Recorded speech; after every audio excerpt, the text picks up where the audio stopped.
Hoje nós vamos falar então sobre a última peça do ensino de movimento, que é o rei, que é considerado a peça mais importante do jogo. Então, para ter uma compreensão, nós vamos estar falando um pouquinho da história, né, do rei, que é uma peça importante e enigmática em relação a todo o período da Idade Média. Quem é o rei? Na verdade, o rei foi um chefe de Estado, né, que administra uma organização política denominada monarquia, e a pessoa mais importante no período da Idade Média.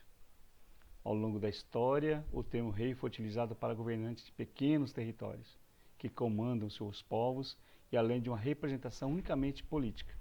Seu poder era considerado divino, unindo as duas esferas. Também existiam os reis que governavam em favor do bem da população, como também existiram os sanguinários, os reis perversos, aqueles que eram vingativos e os perseguidores, como Frederico I, o Ivan, conhecido como o Terrível, Jean de Médici e tantos outros. Mas também tinham muitos reis que eram destemidos, que eram os reis estratégicos e seguiam firme à frente das grandes batalhas. O mundo monárquico ele é repleto de simbologia, né? As práticas são exageradas para marcar sempre as delimitações entre o reinante e o súdito. O uso do ouro é especialmente notório para caracterizar a nobreza. Percebe-se assim em filmes, como apresentado, que eles eram cheios de pratarias, de ouro, né? Aparece sempre nos vários objetos pessoais usados pelos reis na decoração das suas casas, dos palácios. Mas, sem dúvida, o objetivo dourado mais característico da expressão da monarquia era sempre a coroa. Na idade contemporânea, essa faceta da monarquia passou a ser questionada e o rei perdeu sua representação como poder divino, passando a representar apenas como um poder político. Alguns países do mundo utilizam esse tipo de governo e a presença do rei ou da rainha virou um elemento simbólico cultural, cultuado por essa sociedade. Atualmente ainda existe na Espanha, existe na própria Inglaterra, na Nova Zelândia e outros países ainda, na Escócia, os países ainda que têm um pouco da simbologia monárquica, né? Representada pelo rei, pela rainha e também pelos príncipes. No xadrez, a simbologia ela tem uma conotação grande e muito importante no xadrez ocidental, cuja captura é o único objetivo do jogo, né? Captura-se o rei, acaba-se a partida. No chaturanga, a peça ela era representada pela figura do sheik, que também era conhecida como cheque, onde tinha o nome de chá. Também se originou, e aí dessa palavra, né, do nome que era o cheque e o chá, que se originou a expressão checkmate, que é uma transliteração do chá-mate, que tinha o significado de rei emboscado. Nós vamos discutir um pouquinho sobre o cheque e o checkmate lá à frente, mas só para entender a origem, que né, no chaturanga o rei era o cheque, que era o chá, e de lá falava cheque emboscado, né, chá-mate, que veio checkmate. Sua identificação deu-se também nas peças arqueológicas, como de sempre, mais antiga que pertencia ao conjunto das peças do rei Afrasíabe. E a alusão ao rei extrai das peças de Lewis, que foi um artefato que foi encontrado lá no século XVIII. A figura moderna deu-se também na chegada da Europa, juntamente com as mudanças de seus movimentos, pois no passado o rei Shah tinha o direito de até saltar peça. Hoje o rei é mais comedido, ele só pode ter um movimento único que nós vamos assistir. Entende-se que no xadrez o rei é uma peça de início de jogo e também de meio de jogo de pouco movimento. Não se movimenta muito o rei. Ele é colocado de uma maneira que ele tem que ficar seguro, ficar sempre protegido. O rei ele não tem um valor matemático simbólico, porque ele significa todo o jogo. Perdeu o rei, perdeu a partida. Atualmente sua movimentação consiste no deslocamento de uma casa na direção, seja ela horizontal, vertical ou diagonal, desde que ele não esteja sob ataque do adversário. O rei não salta casa e também não salta peça. Ele anda uma casa por vez. Ele é lento. Ele é uma peça extremamente lenta. Muito importante em fim de partida. Proteção dele. Não permita que o rei seja conduzido no tabuleiro sem a sua aprovação. O rei é uma peça forte e precisa ser usado na fase final da partida. Quando a maioria das peças já tiver sido trocada, leve sempre o rei ao centro do tabuleiro. Nunca o deixe em uma posição vulnerável. Utilize sempre o roque para fazer uma proteção e liberar suas torres. E proteja sempre com mínimo 3 peões à sua frente. E assim você consegue jogar. Jogando com o rei. Né? O exercício que nós vamos colocar hoje na prática do rei. O novo exercício será composto por todas as peças e o objetivo será a captura do rei. Captura. Ainda nós não vamos dar o checkmate. Esse tema nós vamos abordar logo à frente. O exercício se faz necessário para memorizar e compreender toda a complexidade dos movimentos das peças do jogo. Lembrando que caso um peão conquiste a 8ª casa, obrigatoriamente ele será promovido, podendo escolher a peça que quiser, exceto um outro rei. Então ele pode colocar uma rainha. Então agora a guerra do peão não é mais com que o peão chegue no final do tabuleiro. Chegando lá do outro lado, ele é promovido a uma outra peça. O objetivo do jogo agora não é mais, então, o peão. O objetivo do rei do jogo é capturar o rei. Então, ou seja, não tem ainda o checkmate. Se eu capturar o rei, se eu fizer uma estratégia de capturar o rei do adversário, ganhei a brincadeira. Ok? Vamos então exercitar? Bom, vamos lá, tabuleiro. E aqui nós vamos colocar o rei, que é na sua casa de origem. Né? Lembrando aqui que do lado vai a dama, o bispo, o cavalo e a torre. E aqui vai o bispo, o cavalo e a torre. Ok. O rei, ele fica aqui nessa casa inicial e os seus movimentos, ele é de casa em casa. Ele anda de casa em casa para todos os lados, ou seja, aqui ele pode vir nessa casa, ele pode vir para essa casa, para essa casa, para essa casa, essa casa, essa e essa. O rei não salta casa, a não ser que seja num movimento especial, quando ele está fazendo o roque. Lembra disso? Quando ele está fazendo o roque, ele salta essa casa, vem para cá e a torre salta o rei. Caso contrário, não. Né? Também uma condição que eu coloquei na aula é de que o rei esteja sempre protegido por 3 peões à sua frente. É super interessante.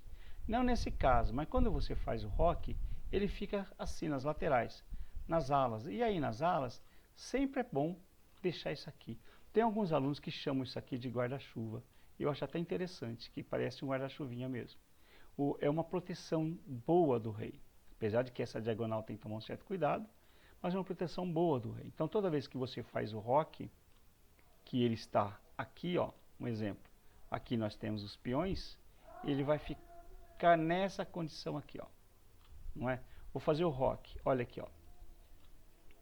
Está super protegido o meu rei. Lembrando que assim também é ruim. É sempre bom você deixar uma casa de fuga. Ou assim, ou esse luft, né? Que nós chamamos de luft, que é essa saída aqui. É uma fuga, uma casa de fuga, porque lá na frente você vai entender que essa condição é perigosa. Né? Existe uma jogada que é chamada de mate do corredor, né? É mate do corredor, que é colocado assim, e automaticamente prende o rei. Se por acaso socorrer e tiver isso aqui, o rei acaba fugindo, tá bom? Lembrando então, o rei só caminha de casa em casa e ele não salta casas e nem tampouco salta peça. O rei pode capturar? Sim, tem um peão aqui e não tem ninguém defendendo esse peão, ninguém defende? O rei vem até o peão e captura. Se tiver um bispo aqui e esse bispo não tiver proteção, captura. O que não pode é, esse bispo está aqui e aqui tem uma torre. Pode capturar esse bispo? Não. Por quê? Porque ele está sendo protegido. Então isso aqui proíbe o rei de fazer captura. Ah, mas não é só capturar e a torre capturar o rei? Tudo bem. Essa seria a atividade, mas no xadrez não se captura o rei. Né? Você deixa ele preso. Né? Você não mata. você não mata o rei. Então aqui nesse caso o rei tem que fugir dessa situação, né? E ele vai ter que vir para cá, tá bom? Agora, se por acaso essa corte estiver aqui e o bispo sai daqui, ó, e vem aqui achando que vai capturar o rei, acontece o inverso, o rei captura. A mesma coisa a torre. A torre está aqui, aí o adversário faz um movimento e coloca a torre aqui, achando que vai capturar o rei, que vai, né, dar um cheque, um exemplo. O rei vai lá e captura. Agora, se por acaso a torre estiver aqui e eu tiver um bispo branco aqui, olha só, o bispo protege a torre. Então esse movimento eu não posso fazer, porque senão eu vou perder meu rei. Ok? Então agora eu vou colocar aqui e vamos fazer o exercício do guerra de peões, né? Perdão, não é a guerra de peões nesse caso. Nesse caso vai ser captura o rei, nós vamos capturar o rei e logo em seguida a compreensão dos movimentos de todas as peças. Lembrando, nessa atividade de captura do rei, o peão, se por acaso ele chegar na sua última casa, na 8ª casa do tabuleiro, ele é promovido. Não é mais considerado uma vitória, ele é promovido e continua. Então, ou seja, o objetivo dessa atividade agora é capturar o rei do adversário. É muito bom porque você pode aprender a utilizar todos os movimentos possíveis do jogo. E aí você vai exercitar, né? Colocando de uma maneira que você compreenda todos os movimentos. Eu vou fazer de uma maneira bem simples, né? E aí vocês vão entender. Lembrando que quem sempre começa o jogo são as brancas, e eu joguei já o peão do rei, porque aí eu já libero um bispo e já libero a dama para sair. A mesma coisa aqui, tá bom? Numa brincadeira que muita gente conhece, eu vou jogar o bispo aqui, né?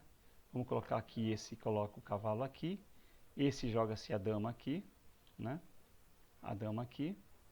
Esse, vamos supor que esse joga aqui. A branca captura esse peão. Percebeu? Que olha, eu não posso, o rei não pode capturar a dama aqui, porque ela está protegida pelo bispo. Tá? Isso aqui é um jogo que nós chamamos mate do pastor. Nós vamos aprender nas pequenas armadilhas. Mas só para vocês entenderem. Bom, o rei vai ter que fugir. O rei veio para cá, o próximo movimento das brancas, ele vem e captura o rei. Na nossa atividade vale o quê? A captura do rei. Então a branca capturou o rei, acaba-se a atividade.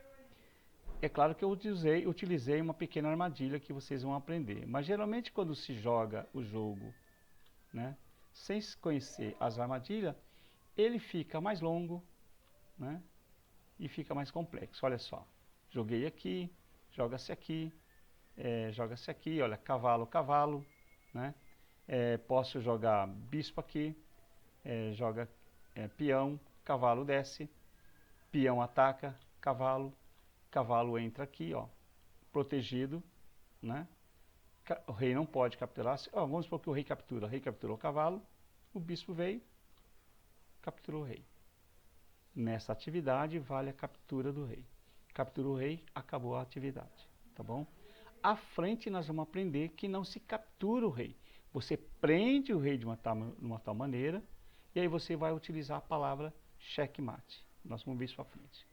Por enquanto é nosso fim de atividade, fim de exercício de todas as peças. E a partir de agora nós vamos aprender um pouquinho mais sobre abertura, sobre movimentos especiais, sobre meio de jogo, sobre pequenas armadilhas e também sobre o fim de jogo.